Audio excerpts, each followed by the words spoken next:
Now, if you're on the Bet Rivers website, you will see the market on the tennis. They have a multitude of different markets, but one of the most popular markets is the total games. Now, this is where we add the total games for player A against the total games for player B, and that is what the market is settled on. Now, total games varies on different courts. We have 3 different main courts in the tennis season, or 4 really if we count indoors. We have a slow clay court, which we see in the springtime across in Europe, and we get really slow courts. We have a medium pace hard courts, which are consistent all around the world, and we have indoor courts, which are a little bit faster as well. And then we have the grass at Wimbledon and in the summer across in Europe. Now, each average game, total games, is different on each surface. Now, before I started working here with Bet Rivers on Because of You, I'm back in the day, I was a tennis odds compiler, I was a bookmaker, I was the enemy, the one that you want to beat.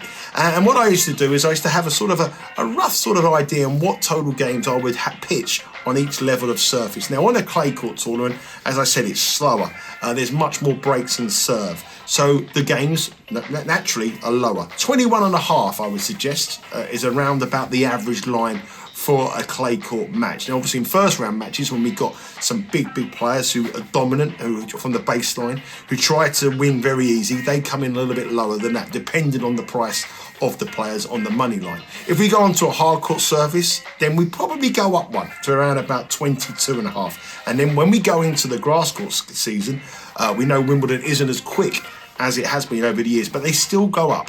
Total games for an average on a grass court in a best of 3 match, all these are best of 3 matches, is 23.5. Sometimes we see the lines go very high. When we see 2 big servers, we see the lines 24.5, 25.5, and even once in the years that I've been tennis betting, I've seen 26.5, which means on a best of 3 match, you have to go the distance to cash. They are not lines for me.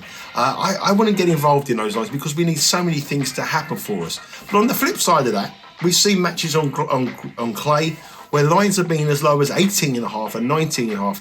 Now, I'm more inclined to go the unders there rather than hope that the game we expect everything will go our way on the overs. And the reason why I like the unders there is because on the clay court, we have much more breaks, we have much more slower services, and we have much more players who are much more suitable and able to play the tennis on there, and they have a mindset to win the game early. Carlos Alcaraz is probably one of the best clay court players in the world. He likes to get the job done quickly. 6-up, 6-1, 6-2. Those kind of score lines come in clay court matches. They very rarely come on a hard court. They very rarely come on a grass court.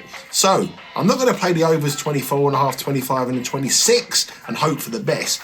But sometimes when I see 18.5 and 19.5 with a very heavy favourite on the money line on a clay court, then I probably would go on the under.